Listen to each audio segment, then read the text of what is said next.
welcome everybody. This is the Pesach video. And what we're going to be doing is we're going to be going through the Haggadah and the goal is to provide information to make the Seder more enjoyable and meaningful for everybody at your Seder. We'll be going according to the Haggadah, whichever Haggadah you happen to have, number one. Number two, just a couple of pointers about the Seder itself for all families, fathers. The first thing is the challenge of the Seder is that you have different age groups and different levels of intellectual and Yiddishkeit accomplishment, and therefore the Seder night for many people is very, very challenging. How do you keep interest? How do you keep everybody involved? So first of all, I recommend that the Seder should move quickly. You don't have to rush it, but I don't encourage a whole lot of discussion on individual points. You can make one or 2 points and go on, and then when you get to the meal, that's where the discussion, the table talk at the meal should be about these various points of the Yetzias Mitzrayim and various points that have come up during the Haggadah, number one. Number two, schmoozing in general on Seder night, where often families are together, families haven't seen each other for a long time, I would recommend that the schmoozing is held to a minimum. You'll have plenty of time over Yontif to reminisce and schmooze and catch up. And the Seder night should be devoted to the mitzvah of Sipur Yetzias Mitzrayim and telling over the story and being involved in trying to experience what Yetzias Mitzrayim was like. Number three, there's endless material on the Haggadah. If you go to any bookstore around this time of year, you'll find on the tables there are lots of Haggadahs available. There's absolutely endless material. The father is whoever's leading the Seder is going to have to figure out a way to capture everybody's interest without overkill. And therefore, one of the things that you want to do is you want to use stories and props and quizzes and anything you could come up with in order to maintain interest at the Seder. A little later, I'll show you something that I've come up with when we get to there. I don't know what number it is, but try to maintain realistic expectations. Often a father may have prepared for the Seder and he really wants to give over, which is very admirable, but you have to take into consideration there are women there, and there are older people, there are younger people, there are children, there's noise, there's ruckus. And if certainly whatever else happens, one should not get upset, one should get frustrated. Try to do the best you can, but the expectations should be realistic. Sometimes parents expect their kids who are disinterested in the course of the year in schoolwork in general, that all of a sudden they're going to get focused at the Pesach Seder on some sort of intellectual endeavor, and the truth is that they're really more interested in experimenting with how quickly matzah could crumble and how high they could fill their wine glasses and things like that, and therefore try to keep realistic expectations at the Seder. Okay, so without further ado, I want to go right into the text, the text of the Haggadah, and the first thing we do is Kadesh, and there are 15 steps in the Pesach Seder. There are 15 steps which correspond to the 15 steps in there. There's Kadesh, Urchatz, Karpas, Yahatz. There are 15 steps of the Seder, which correspond to the 15 steps in the Beis HaMikdash and the 15 Shir Hamalos that we have in Sefer Tehillim. And that is an indication that we're using the Seder as a goal, just like the steps up in the Beis HaMikdash. You go up the steps in Shir Hamalos, the song of ascension. We are using the Pesach Seder as a way of getting closer to HaKadosh Baruch Hu. It's a night of mitzvahs. There are many mitzvahs we do at the Pesach Seder, and that should be the focus. Now, the first step is called Kadesh, which obviously is related to the word Kedusha, and the goal of our life, which is why we were taken out of Egypt to begin with, is that a Jew should live a life of Kedusha. Kedusha, which means sometimes translated as holiness, also translated as separation. And whereas others measure success in this world with how much they can take out of this world, how much materialism and physical pleasure they can take out of the world, a Torah Jew measures success by how well we are able to detach ourselves and certainly to not be dominated by the materialism and physical pleasures of this world. So Kadesh, which comes from Kedusha, and you might want to share, so I'll give you a couple of stories that you might want to share. There was a Jew that went to Russia, actually went to Odessa after Odessa had become, the Iron Curtain had fallen, And this Rav went to Odessa to visit. There was a yeshiva in Odessa, and he met he met an old Russian Jew, and he asked this Russian Jew about hechsherim. You know, when you get to a Jewish city, you want to know what kind of meat you could eat. So he asked about the hechsher, the local hechsher, and this Russian Jew said to him that the hechsher is fine, you can rely on the hechsher. And he said to him, do you eat it? He says, I personally don't eat it. So he asked him, well, if it's a good hechsher, why don't you eat it? He says, listen, there's no problem with the hechsher whatsoever, but I've been living in Russia my entire life. And every country has a national sport. In America, it's baseball. In England, it's soccer. And in Russia, it's revolution. And, you know, the revolutions in Russia could take place. Listen, there's been a revolution. The revolution ended, and now the Iron Curtain's come down. Now we're free to eat kosher meat. But I don't know what's going to be. I don't know what's going to be in a couple of years. Maybe they'll change the laws. I've gone my whole life, because there was no kosher food accessible, I've gone my whole life without eating meat. I trained myself not to eat meat. I'm worried that if I start eating this hechsher, the meat now, which is kosher 100%, but then I will again get used to eating meat, and then who knows what's going to happen next time they make a law that we can't eat kosher meat, and therefore I prefer to not get involved with the meat. That is an example of Kedusha, that a Jew understands that he is that we have to exercise self-control. That's one of the themes of being taken out of Mitzrayim. That's something you might not share with your family. There's a Rav in Yerushalayim. You know, in Yerushalayim, people ride cabs very often. When I ride a cab personally, I hope that a Mercedes pulls up that'll be as comfortable as possible with nice bucket seats, and hopefully the guy will give me the car.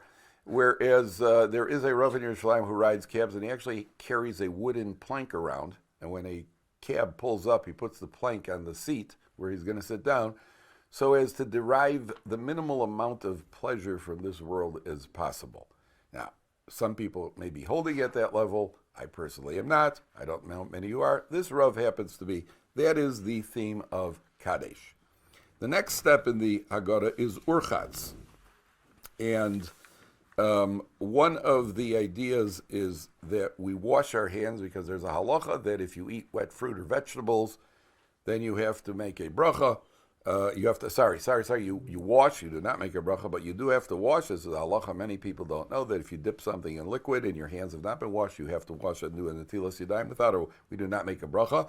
And therefore, since we're going to be dipping either a piece of karpas, a small piece of celery or carrot or potato, whatever you happen to use, so we wash before doing it. The idea is that aristocrats, which is what we are supposed to be at the Seder night, aristocrats, they did a lot of dipping.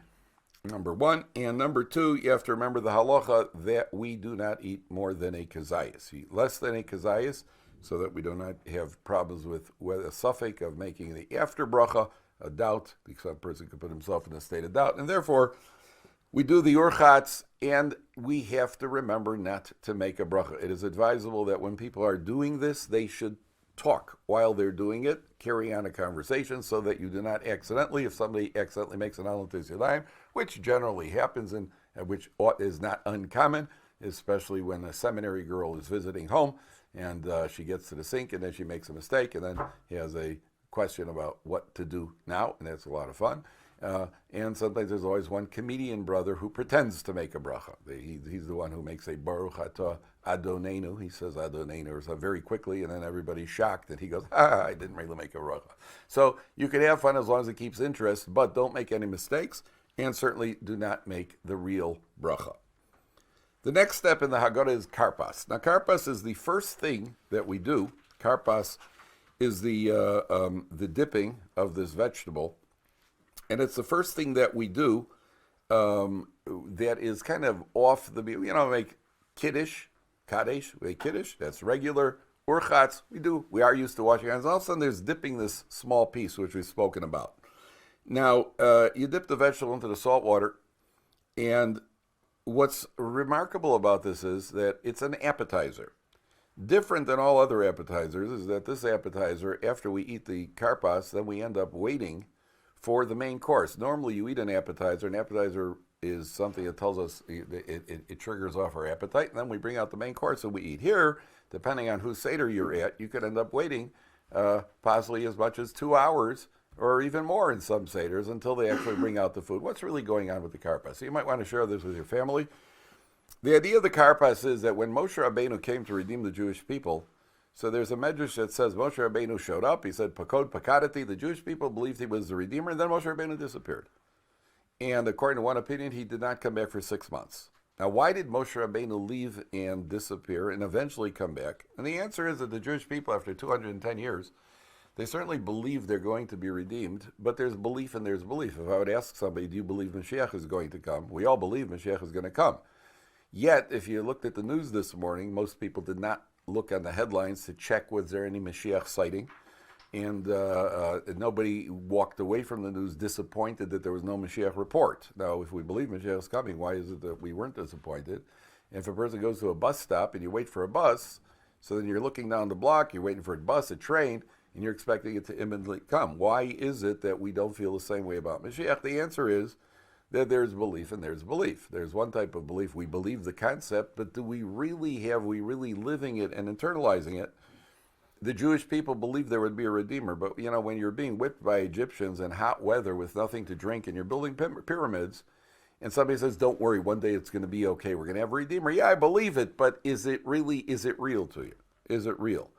And therefore, when Moshe Rabbeinu shows up, all of a sudden it becomes real. Now the Jewish people who have been in a state of semi-complacency, because going through the motions of Yiddishkeit, because after all it's depressing and we're just kind of trapped here, and all of a sudden everybody's excited and enthusiastic. And I can guarantee you that the next day after Moshe Rabbeinu left in Shul after davening, a couple of the men were saying, hey, did you see anybody? Was Moshe Rabbeinu spotted? Probably somebody said, well, I think so. No, that's his brother Aaron. That's his brother Aaron. They look alike. No, that's not him. And the idea of eating the karpas is a reminder that we're hungry. And the sources say, that the ultimate Redeemer is the food that we eat at the Pesach Seder. That's our redemption. Most people go into the Pesach Seder, you eat that karpas, and never has celery tasted so delectable, one little kazayas of celery, less than a kazayas. And we wait, and it's delicious and delectable, and we're waiting. And then the food comes out, and eventually that meal is like nothing else. Everything else at the Pesach Seder, there's nothing that we're doing that does not have some sort of meaning. The commentaries say that the food that comes out is symbolic of Moshe Rabbeinu returning to redeem the Jewish people, number one. Number two, the idea of eating karpas, somebody once suggested, and this is very important for all fathers, that we find the word karpas in the Torah. The word karpas, when Yaakov Avinu gave Yosef the cloak of many colors, so it's described, Rashi describes the material as karpas. Now, obviously there are no coincidences. We also find in the Megillah of Esther that Achashverosh's tapestries were also described. One of the materials that he was using in his opulent tapestries was karpas. And obviously there are no coincidences in the Torah. So why is it that karpas, which means a certain type of material, why is that the first step of the Pesach Seder? So somebody suggested that the Gemara says that Yaakov Avinu, the Gemara says a father should never favor one son over the other sons, because as a result of Yaakov favoring Yosef with 2 measures of karpas material, that caused the situation. The brothers were jealous. They sold Yosef, and they ended up going down to Mitzrayim. All because he favored one son over the others. And the Gemara says, therefore, a father should never favor one son over the others. Well, what's the Pesach Seder about? The father is sitting at a Pesach Seder. We will even describe 4 sons very soon. There are different kids in a house. There are different sons in a house. Some are intellectually oriented. Some are more active. Some are less cooperative, more cooperative. It's easy for a father to put his attention, center his attention, and focus his attention on what we'll call the good kids. Whereas the ones who are more challenging, sometimes the father doesn't have patience or time or whatever it is, and therefore there's a reminder for us right at the beginning of the Pesach Seder, have a bite of karpas. You, the father, take a bite of karpas and remind yourself what happened when Yaakov Avinu favored one son with karpas that led to the Exodus in Egypt. This is a night that we celebrate the redemption from Egypt, therefore we certainly do not want to go there to make that mistake again. We're sitting with our sons at the Pesach Seder, and therefore we're trying to divide the attention equally. The next step of the Seder is Yahatz, where we break the Matzah and we put away the bigger piece later for the Afikomen. And one of the ideas behind putting away for the Afikomen is to keep the kids awake, because they know that when they bring back, they quote-unquote steal the Afikomen, and then they blackmail the father for some some sort of, they extort something out of the father in exchange for the afikomen, and that's all part of the fun, unless you're the father who's got to pay. But that's all part of the fun at the Pesach Seder. Now, the breaking of the matzah symbolizes, and again, I just repeat that there are many, many different ideas that are available in the Pesach Seder in every one of these steps. I'm just trying to share one or two ideas on each concept as we go through. The breaking of the matzah alludes to the fact that we had no hope of getting out of Egypt without HaKadosh Baruch Hu taking us out. Without Hashem's help, we would not have been able to get out of Egypt. We say later in the Haggadah that we would still be there.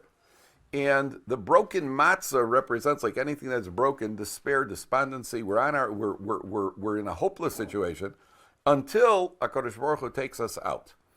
And that's one idea. Now that brings us to the question of matzah and chametz. What is the real difference between matzah and chametz in general? Matzah is the star feature of the evening at the Pesach Seder. What is the difference between matzah and chametz? So one of the ideas here is that matzah, everybody knows matzah is the bread that does not puff itself up. Chametz is bread that the leavened bread, which represents puffing up, which is ego, and it also represents pleasure, gaiva and taiva.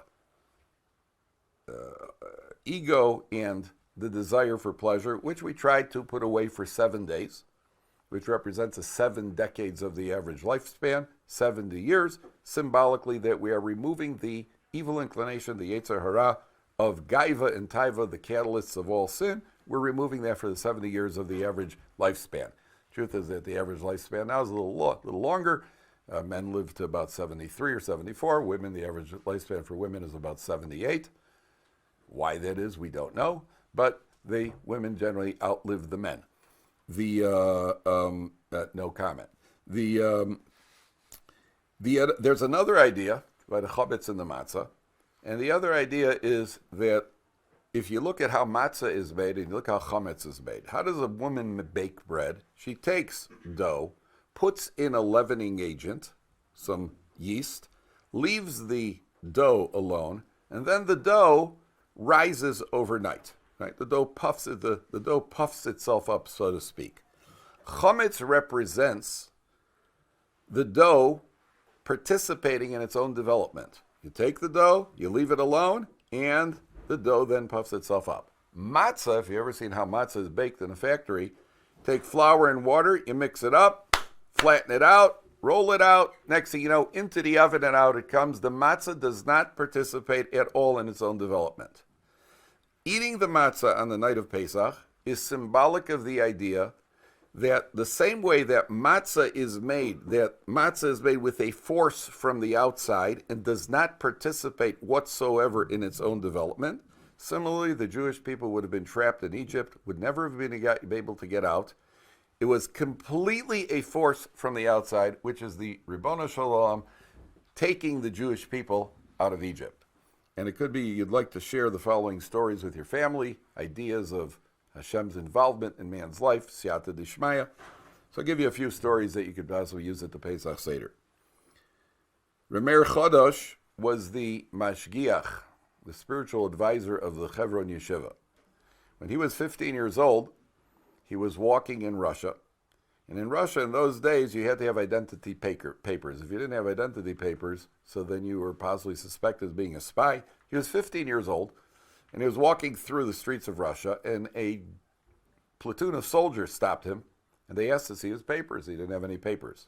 So they took him into a courtyard, they put him up against the wall, and they were going to execute him with a firing squad. So the firing squad got ready, and Rameir Chodosh said that he was so terrified, his knees were buckling. So the sergeant started hollering at him to stand up and take it like a man. And he said, he certainly didn't want to help him along, but his knees were buckling. He couldn't if he wanted to. And the sergeant started yelling, and the soldiers had the rifles on their shoulders cocked, ready to shoot. And all of a sudden, a window in the courtyard opened up. A Russian general sticks his head out the window and he says, "Listen, I'm trying to take a nap. You're making a ruckus. I'm going to court-martial the whole bunch of you." So the soldiers immediately ran away as fast as they could. They left Rameir Chodosh standing there by himself. And Rameir Chodosh said he realized at that point that his life is totally in God's hands. If Hashem wants him to live, he'll live. Wants him to die, he'll die. That feeling, he said, left after 2 weeks. After 2 weeks, he was back to his usual self. About 14 years later, in 1929, he was in Hebron, where there was a famous Hebron massacre where the Arabs, the marauding Arabs, attacked the Hebron Yeshiva. They killed over 50 people. And Reb Meir Chodesh was studying in the Hebron Yeshiva, and at that point, at one point, he was lying under a pile of bodies, of dead bodies. And the Arabs kept coming in and out to check to see if there was anybody still alive. And he was lying there thinking to himself, if God wants me to live, I'm going to live. If he wants me to die, I'm going to die. He survived it. He lived to 91. And he said that the feeling that his life is in God's hands, totally in God's hands, completely under God's control, that feeling never left him to the end of his life. There was a couple in Basel, Switzerland, a frum couple with about 13 kids. And he was learning in Kollel. And one day they get a knock on the door. It's a lawyer. The wealthiest non-Jew in Basel, Switzerland has died. He has no heirs. And he has left in his will that he wants all his property to go to the family with the most kids in Basel, Switzerland, which was this Kollel couple with 13 kids. The next biggest family was 2, a dog, and a Swiss bar of chocolate. And so he had 13 kids. Could you imagine? They go to sleep at night. How are we going to support the family? How are we going to work? How are we going to marry them off? The next morning, he's a multimillionaire. That's what we call siyata d'shmaya. That's Hashem's divine intervention. He takes care of man's affairs. There was I'll give you another one you could share with your family. There was there was a Rosh Kollel who was fundraising in England. He went to London, and he had fundraised there for a couple of weeks, and he got into a cab on the way back to the airport. On the way back to the airport, the cab driver looks at him in the rearview mirror. He says, "Hey, you're a rabbi, aren't you?" "Yeah." He says, "I'm Jewish too." He says, "No kidding." He says, "Yeah, not only that, my daughter is a Balas Tshuva. She's become religious. She's married to a young man who learns and studies in Kollel in Israel." He says, "Hey, that's great." He says, "Yeah, my wife had a Reformed conversion, but we never wanted to tell my daughter. We never wanted to get her upset. But I got 3 lovely grandchildren." So this rabbi is kind of shocked that he's, whoa. That means that she's probably not Jewish, and she's married to a frum guy who's learning in Kollel. He says, "Well, where do they live? Where's the couple live?" She says, "Well, they live in Bnei Brak." He says, "Oh, that's interesting. I live in Bnei Brak too. What Kollel does your son-in-law learn in?" He says, "Oh, base Torah." So his blood runs cold in his veins because that is his Kollel, the one he's fundraising for. That's one of the Avrechim, one of the Kollel fellows in his Kollel. And he went back to Israel and he did all the necessary conversions, and everybody lived happily ever after. So you see that our life is in the hands of the Ribono Shel Olam. I'll tell you one more. I went to a wedding here in Yerushalayim, and I came out of a wedding hall, and I had to go to a second wedding. So I flagged down a cab, and I get in, and the cab driver says to me, "Oh, a lot of simchas tonight, a lot of celebration." I said, "Yeah, Baruch Hashem." He says to me, "I only go to a wedding if I can afford to give a nice gift. If I can't afford a gift, if things are dry, if Parnasa isn't good, so my livelihood isn't great, so I don't go to the wedding. It's too embarrassing." Then he tells me a couple months back, there was a wedding, and he calls up his friend, and he says, "Sasson, I can't come to your son's wedding because I can't afford it. I'm in a dry spell right now. I can't afford a gift." So he says to him, "Yigal, just come to the wedding. Don't worry about the gift." He says, No, I can't afford to come to the wedding. I can't afford a gift, and therefore I don't want to come to the wedding." Well, that night he did not go to the wedding, and he was lying home upset that he did not make it to the wedding. He was lying home upset that why is he in such a difficult financial situation, until he heard the report on the news that was the wedding at the Versailles Wedding Hall here in Yerushalayim, which collapsed, and the people on the dance floor, over 20 people were killed at the Versailles Wedding Hall. So this guy did not go to the wedding, and thinking that, why is Hashem doing this to me? Why is Hashem making my life so difficult? And in the end, that turns out to be his own personal redemption. I just tell you 2 more stories you might want to share with your family at the Pesach Seder. There was a father who got up. His daughter got engaged, and they got married. And the father got up to speak at the Sheva Brachos. And he said at the Sheva Brachos, I would like to tell everybody why I chose this young man as my son-in-law. You see, I had to go from Yerushalayim to Bnei Brak. It was a blistering hot day, and I actually hitchhiked. And a car stopped, and a young man was driving this car, and his air conditioning wasn't working. And we started driving to Bnei Brak, and it was a blistering hot day. We got stuck in a traffic jam, and people were impatient, and people were honking. And not once did this young man lose patience and honk his horn. And I want to tell you, that young man is this son-in-law that I chose when I saw a golden sterling character he has. And the chassid gets up, he says, I just want to tell everybody, my horn wasn't working that day. So sometimes you find that HaKadosh Baruch Hu runs the world. It's a force from the outside, and that's what we mean when that's part of the idea, the symbol of the broken matzahs.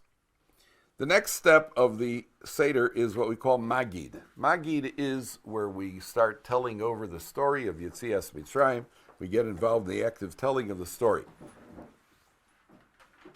And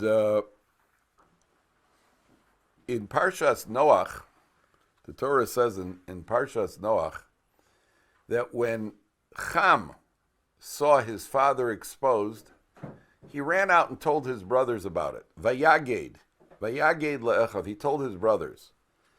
And the Targum Onkelos, the translation of Onkelos into Aramaic, he translates Vayaged as V'chavi. V'chavi means he demonstrated. So the Magid at the Pesach Seder, Magid, is the father should demonstrate the Haggadah to his children. Demonstrate the Haggadah, the Exodus of Egypt. Want to be demonstrating that to the children. That means the father, as we said earlier, he's got to show it. That means he's got to live it. He's got to be excited about it. He's got to be enthusiastic about it. Number one. That means he has to work on it in advance. Number two, he has to resort to anything he can, and it's going to mean some preparation, man. Our father has to prepare for the Seder, prepare what he's going to say, prepare what he would like to get across, what messages he'd like to get across.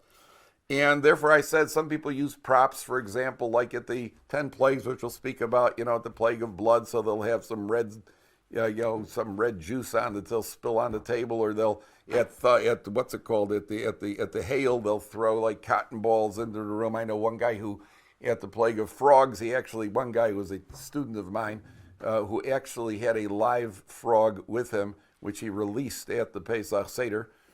And the women were screaming, the men were laughing, and he wasn't invited back the next year to his own family Seder. And it was not a good idea, by the way, because then it runs into problems of trapping it, retrapping it, and that sort of thing. But it just as an idea of what can exist at the Pesach Seder, the various props. Now, one of the things that I've done for my own Pesach Seder, and I struggled with my Pesach Seder because of the different ages and the different restlessness, and something that I found which is very effective at the Pesach Seder is I put many of I have about 23 of the sections of the Pesach Seder actually put into rhyme, where I tell the story of what's happening, but I say it in rhyme. Now I'll show you what happens, and I'm going to use we have an audience here in the room right now, and I'll show you based on what you hear, the audience reaction and what happens here.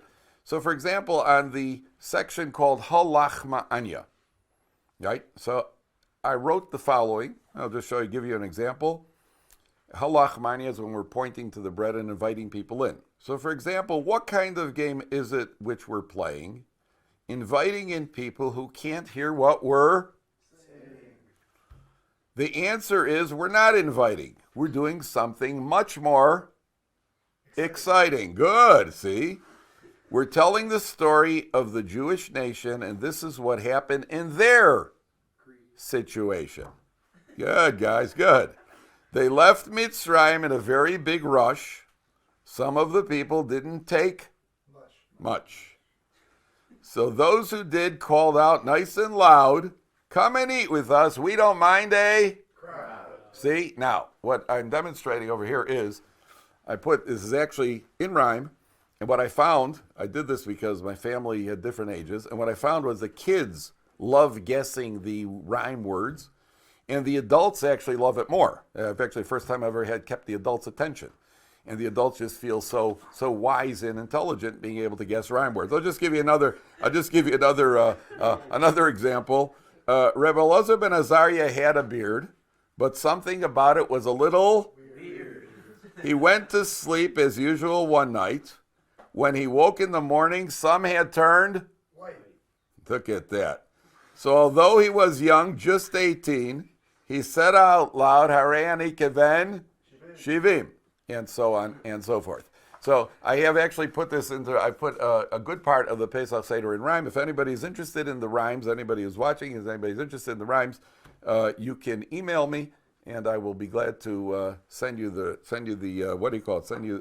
file with the rhymes on it. It's about 4 or 5 pages of rhymes. There is a small fee, which we'll talk about later, but I will be able to email you the rhymes. I'll mention if you email me how to take care of that. But I found that it is very efficient at the Pesach Seder. So if anybody's interested, feel free.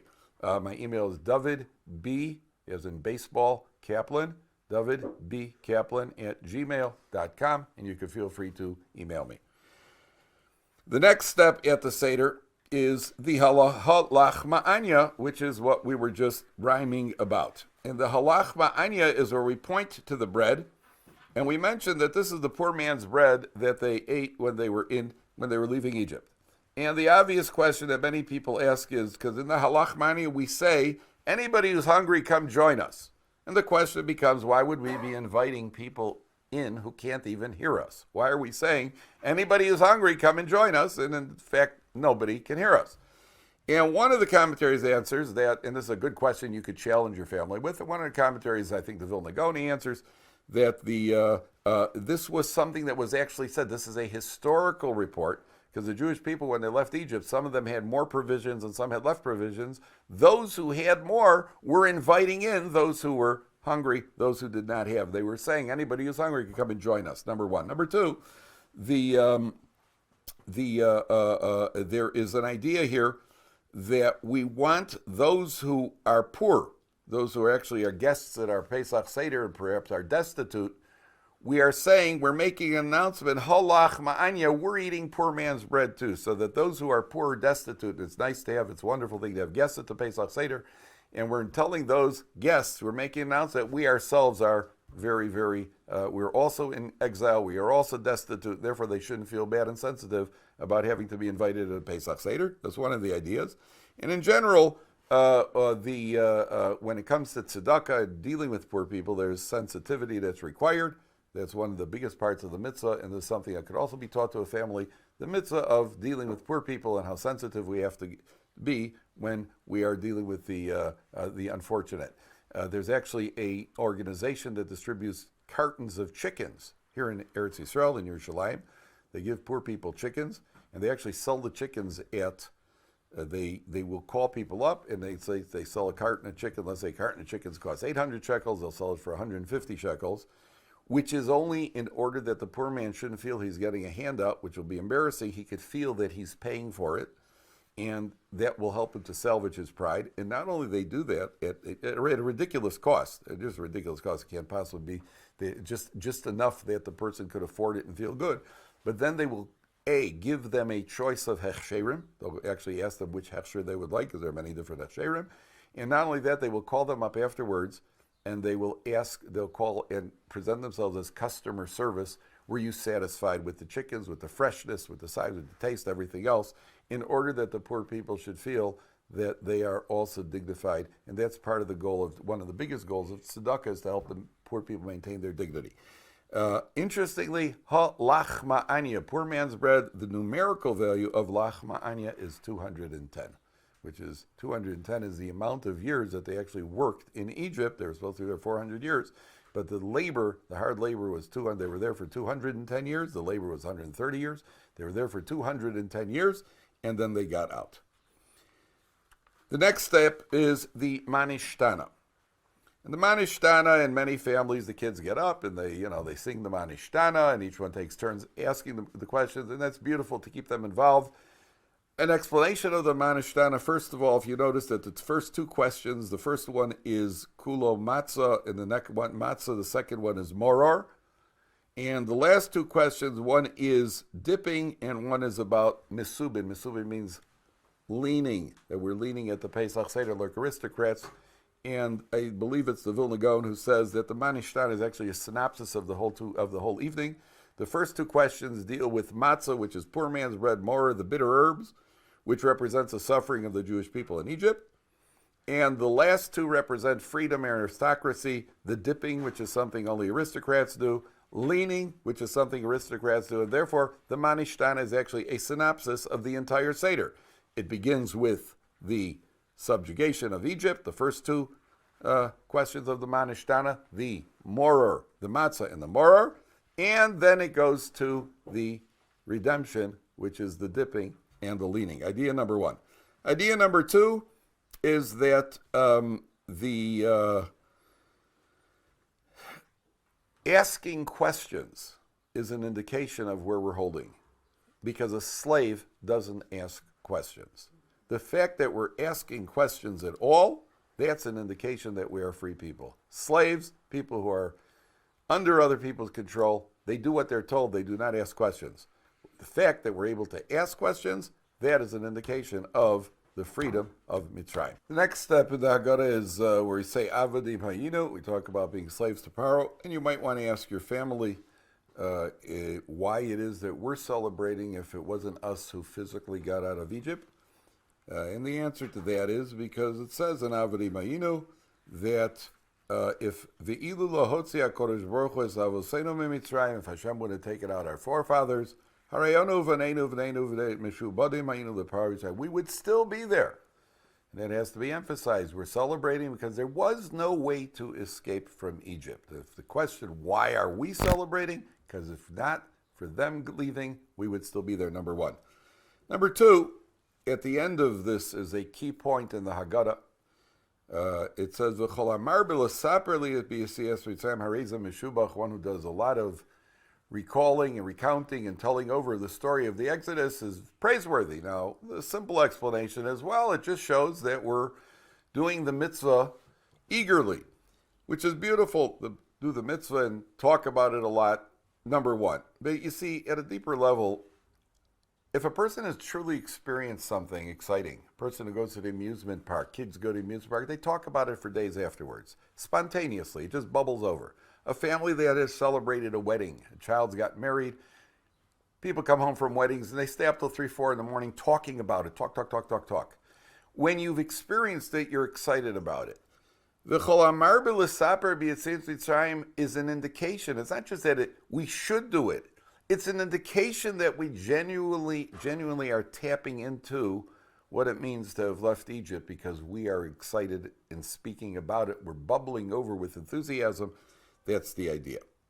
Then the Haggadah goes to Maaseh B'Reb Eliezer, Rabbi Yeshua, the 5 sages who were sitting together in Bnei Brak, and they stayed up all night talking about the Haggadah. Now, why is it? What is the message that they're trying to communicate over here? Is when you stay up all night, there are certain times in life, like Shavuos night, when you have to stay up all night, men stay up all night learning, is sometimes challenging. A person who stays up all night, I'm going to use an example. Myself stayed up once when I was 17. I had played an all-night card game. I didn't even bat an eyelash. I never even yawned. When you're excited about something, you could effortlessly stay up. If there's a good movie on or a sports, the Super Bowl would be late at night, people would be able to stay up effortlessly. What we want to take out of this is that we should be enthusiastic about our Yiddishkeit. That our Yiddishkeit should be, in general, we should be enthusiastic about the mitzvahs that we do, all the mitzvahs that we do, and entire Yiddishkeit, and not just go through the motions. So I'll give you a couple of stories that you could use. For example, there was a couple that once went to a Rav, and they had to ask him a question. They needed advice about something. And the wife noticed that this Rav, in his living room, he had Sfarim, books, all over the tables and the chair. Every surface in the living room was covered with Sfarim. So when they finished consulting him, the wife said, "Can I just ask you a question? Why do you have so many of these Sfarim in your living room? So many of these Gemaras, Chumishes, all over their living room. Why?" So he smiled and he said, perhaps my wife could answer that better. So the Rebbitzin comes into the room. She says, "Why are there so many Sfarim all over the place?" She says, "Well, this is a living room, isn't it? It's for living." And about the Torah, it says, Ki heim chayenu, the Torah is our life. The Torah is our life. We're living. This is how we live. A person should approach Torah study with that enthusiasm, whether it's a Daf Yomi Shir, whether it's a regular chavrusa. There should be an enthusiasm about Yiddishkeit. There was another guy whose wife gave birth, and she went to a convalescent home afterwards. They have in Israel what they call a Beit HaChlama. I'm sure they have it in other places, where a woman gives birth and she goes for 3 or 4 days to regain her strength before coming home and dealing with her other kids and her family. And it's a wonderful thing. She came home, this woman comes home, and her husband had to stay home with the kids. And when she came home, she said, listen, Herschel, you've done such a great job with the kids. You take off a few days, pick a hotel of your choosing, and you go to a hotel for 3 or 4 days yourself. And he said to her, you're giving me 4 days off? She says, yes. He says, okay, I'll tell you what I want to do. He went to a man in Bnei Brak. There's a little shul that was only used on Shabbos. He went to the Gabbai, he borrowed the key to the shul, took a mattress, provisions, locked himself in for 4 days. And in those 4 days, he reviewed the entire tractate Pesachim. And this was Bein Hazmanim, was during the intercession between the two Kolel periods. And he reviewed in 4 days the entire Maseches Pesachim. Person's enthusiastic about his Yiddishkeit. Vacation is a vacation. There are different types of vacations. You go vacation to a hotel, and his vacation is to lock himself into a base medrash and study. The Brisker Rav, this is one that just it blew me away. The Brisker Rav once bought a new pair of tefillin. And a man saw that he purchased this new pair of tefillin. He said to the Brisker Rav, why did you buy a new pair of tefillin? What was wrong with your old tefillin? So the Brisker Rav said, nothing was wrong with them. So he said, so why did you buy a new pair? So the Brisker Rav said to this man, when's the last time you bought a new suit? He said, about 3 weeks ago. He said, what was wrong with your old suit? He said, nothing. He said, so why did you buy a new suit? He says, once in a while I like to get a new suit. He said, once in a while I like to get a new pair of tefillin. Most of us think of tefillin, we get it for our bar mitzvah, and then if something goes wrong, we'll get a new pair, otherwise it stays with us for a lifetime. A person who's enthusiastic about his Yiddishkeit realizes, hey, tefillin is an important item, and he's excited about it. Some people upgrade their car every year or two, where there's nothing wrong with the other car. That's the enthusiasm. That's what we're learning from these 5 sages. There was Rev Steinman Zatzal. His wife, the Rebbitzin, was ill towards the end of her life, and she couldn't eat. She had a feeding tube. And somebody asked her, very special lady, she obviously married to the Gadol Hador, and somebody asked her, what do you feel about this? Unfortunately, you can't eat. You're on a feeding tube. What's going through your mind? She said, you know what's going through my mind? I miss benching. I miss being able to eat because after I eat, I get to bench. And now I miss benching. Most people, I don't know about you, most people in that circumstance, they'd be talking about the food. She's talking about the benching. And I'll tell you one more that you could use. Rav Moshe Feinstein, it was well known, Rav Moshe Feinstein came from Russia. There's a woman living in America who had a relative in Russia. And she came to Rav Moshe Feinstein, and she wanted to write letters to her sister, and she would have Rav Moshe Feinstein write these letters in Russian to send to her sister. And Rav Moshe Feinstein wrote these letters, and it took time, and it happened on a regular basis. And somebody asked Rav Moshe, is that really the best use of your time? You're the posek of the generation. You paskin very serious shilas. Is that really the best use of your time?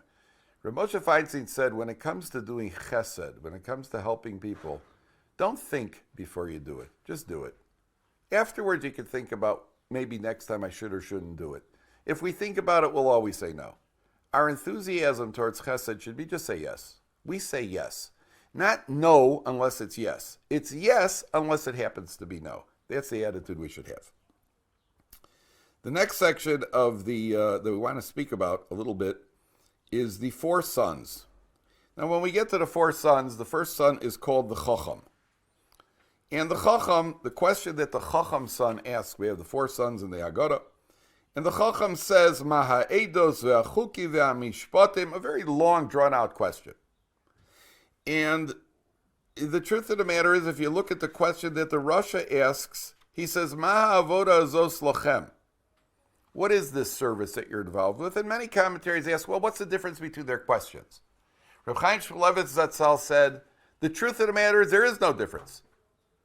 There's no difference between their questions. So why does the father answer differently? Because the father should know his sons well enough to know what they're really asking.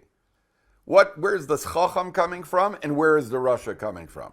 You should be able to tell. Two boys could ask the same question or very similar same question, and you know what's going through their minds. That's what a father's responsibility is, number one.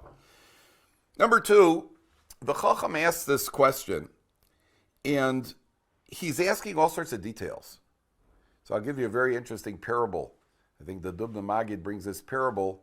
What is this Chacham? He compares it to a guy who has a fabric store, and there's a worker in the fabric store. And this worker gets paid, whatever his hourly wage is, and every night he goes home and he confesses to his wife, he hates his job and it's underpaid, and so on and so forth.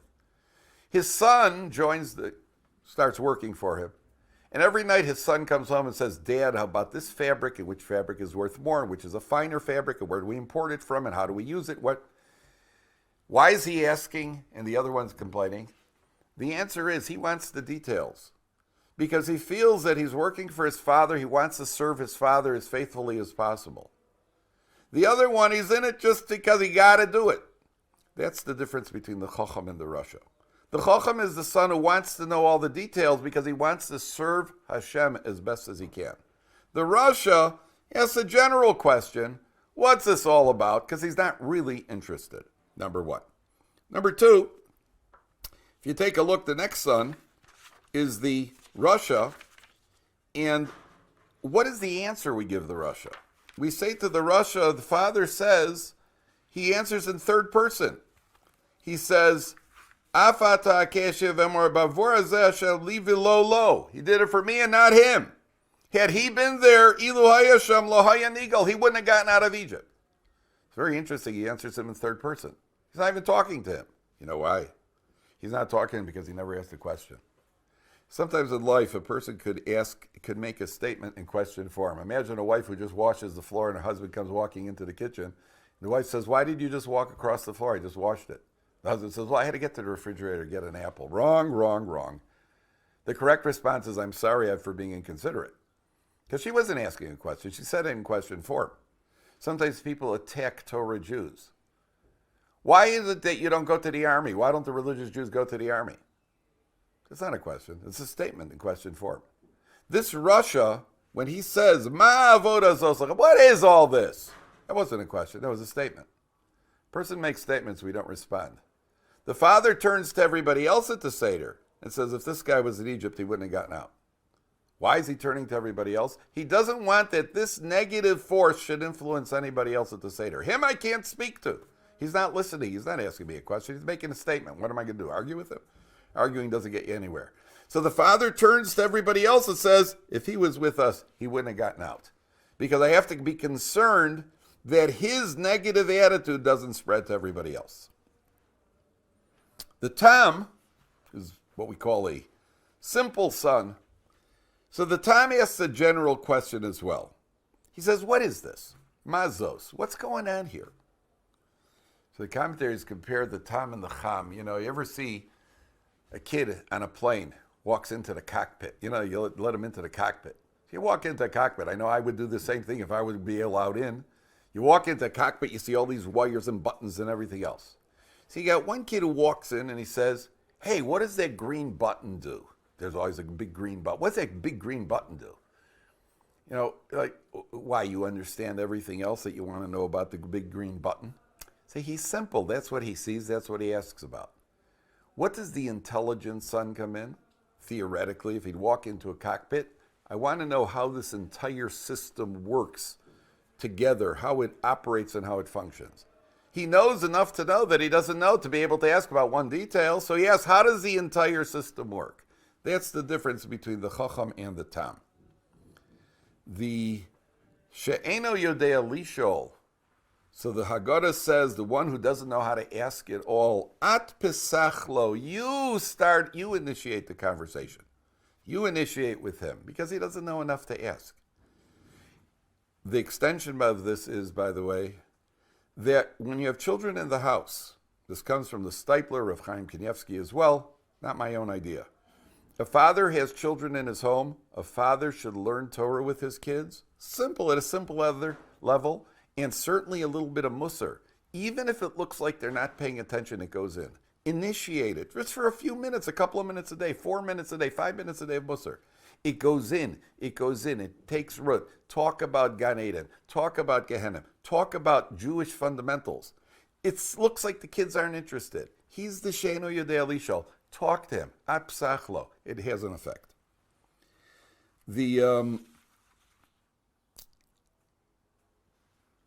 On the paragraph beginning, Yochol me Rosh Chodesh. Now, this is the Haggadah says Yochol me Rosh Chodesh. You might have thought that we start from Rosh Chodesh, and it goes through how we learn that we celebrate on Pesach, and then it says Lo amarti ela b'shah sheyesh matzah uborer munachim lefanecha. This mitzvah of saying over the mitzvah of Sipur Yetzias Mitzrayim. The mitzvah is when the matzah and the morer are in front of us.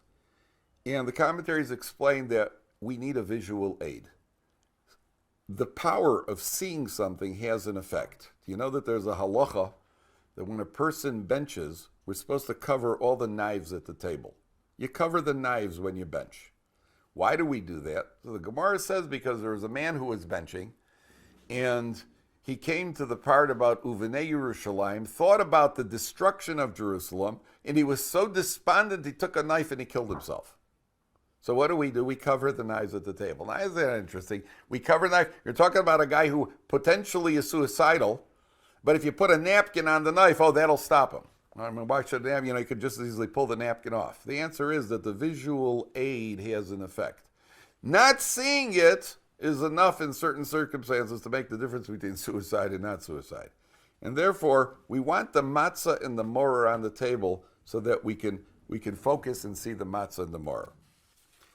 The Haggadah then says, Mitchila ovdei avodah zara. And it goes through the history of Terach and eventually to get to Avram Avinu. And the question over here that you might want to deal with is, why is it that we're going back through the history, Mitchila ovdei avodah zara, they were idol worshippers? Why do we want to mention that on the night of the Seder?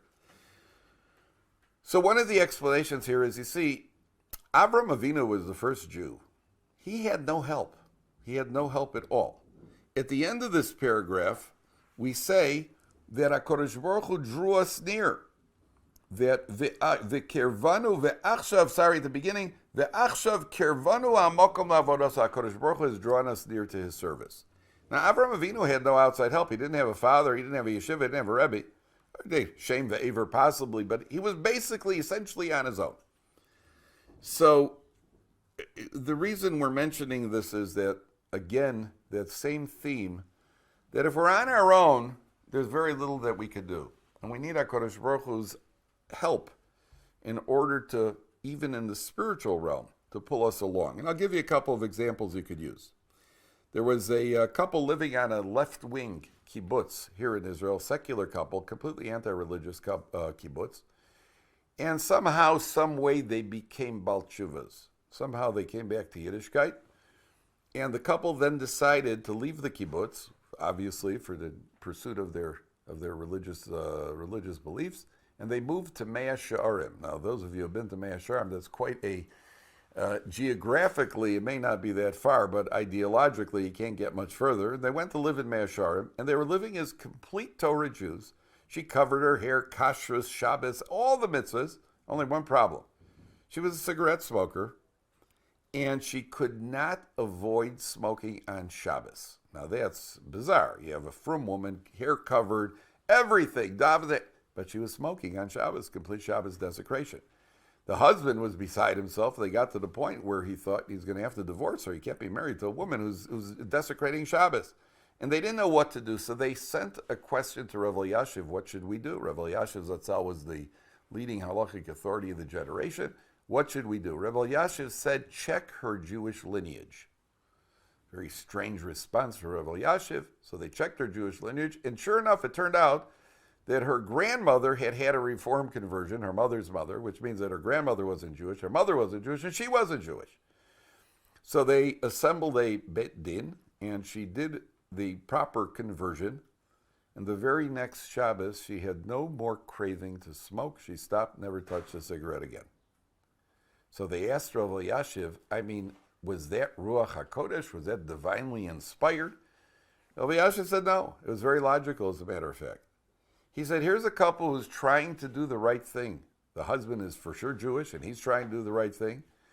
And so HaKadosh Baruch Hu, when he sees we're trying to do the right thing, as it says in the Haggadah, V'atak kirvanu ha'mokom lavazah, HaKadosh Baruch Hu draws us near in his service.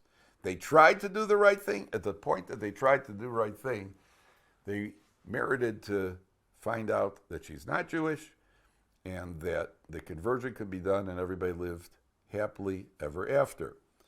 There was a man in Melbourne, Australia, who had to take a Sefer Torah to Perth on the other side, on the other coast, the other side of Australia. And he gets to the counter at the airport. He's carrying a Sefer Torah, which he had to transport. And he gets to the counter at the airport, and the lady at the counter says to him, I'm sorry, sir, you're going to have to put that underneath. You can't take that with you on the plane. He said, well, I'm not letting this out of my hands. So they started arguing, and finally she said, listen, I'm not going to fight with you. You're going to go to the gate. They're going to take it away from you at the gate. He goes to the gate, and as soon as he gets there, they come up to him, and they say, sir, we have to take that. You can't get on the plane with that thing. You have to put it underneath. He says, I can't put it underneath. I have to hold it. So they started arguing, and eventually he said, listen, we're not going to argue with you. You get on, but the cabin crew is going to take it away from you as soon as you get on the plane. And sure enough, he gets on the plane. The cabin crew immediately comes over to him. Sir, we need that. No, I'm not giving it to you. And they started arguing. They said, listen, we're not going to fight with you. We're just going to call the pilot. So they call the pilot. The pilot looks at him and says, hey, Shalom Aleichem, give me that thing. I'll take it up in the cockpit with my tefillin. The pilot was the one from pilot flying for the Australian Airlines, and he took the Sefer Torah and he transported it from Melbourne to Perth in the cockpit. And finally, there was the young man who was waiting to board a bus here in Israel, and the line apparently was tight, and people were getting pushy in line, and somehow he started jostling with somebody for position, and he gave the guy a shove, and he felt terrible, and afterwards, he really felt he'd like to apologize because he felt he was wrong for shoving this guy, and he couldn't find the guy. Where are you going to go find like a needle in a haystack? And he started davening. He said, "Please Hashem, let me run into this guy so that I could apologize." And he waited and waited. Nothing happened. On Erev Yom Kippur, right before Yom Kippur, he went to the barber shop to get a haircut. And as he walks into the barbershop on Erev Yom Kippur, this guy was there in the barbershop. And he saw this guy and he apologized. The guy said, sure, no problem, I forgive you. But the amazing thing was not just that he ran into him. The amazing thing was that this other guy used to go to a different barbershop. That day, his barbershop was closed. That's why he ended up in this barbershop. And that's why this young man was able to find him and then be able to apologize. When we want to do the right thing, so then V'atok kirvanu HaKadosh Baruch Hu. Just a couple more points on the Haggadah that we say in the paragraph, Baruch Shomer Havtachoso, blessed is the one who kept his promise to the Jewish people, and that HaKadosh Baruch Hu calculated and he took us out of Egypt. Now there's a famous question, and again, you could challenge your families with this question. We spend a whole night thanking HaKadosh Baruch Hu for taking us out of Egypt. Well, don't put us there to begin with, and we wouldn't have to thank you. So just imagine a surgeon who grabs a guy off the street, hauls him into the hospital, does open heart surgery, and then he stitches him up. He cuts him open and he stitches him up. And he says, hey, buddy, you owe me a debt of gratitude. Your chest cavity was open and I stitched you up. The guy says, listen, if you wouldn't have opened my chest cavity, you wouldn't have had to stitch me up. But there's another surgeon who grabs a guy off the street, and he does open heart surgery. He clears out a couple of valves and a couple of arteries, and then he stitches him up. And he says to the guy, now you owe me a debt of gratitude. Why? Well, I saw you walking, and I could tell that you were walking unsteadily. I'm an expert surgeon, and based on my expertise, somebody who's walking the way you were walking must have clogged arteries. And I unclogged your arteries, and had waited another 10 minutes, you would have been dead. He certainly has a debt of gratitude. The Jewish people had to have their faith from the time of Avraham Avinu asking HaKadosh Baruch Hu. When he promised you're going to take the land of Israel, Avraham said, "B'mei Eda, how do I know?" There was a slight flaw in the genetic faith of the Jewish people that was transmitted to his children. They needed to go to Egypt to then witness the 10 plagues, the redemption, the splitting of the sea, in order to reinstill that high level of faith necessary in order to receive the Torah. And therefore we thank HaKadosh Baruch Hu for taking us out of Egypt because we had to be there. And that's why we say Baruch Shomer Havtachoso.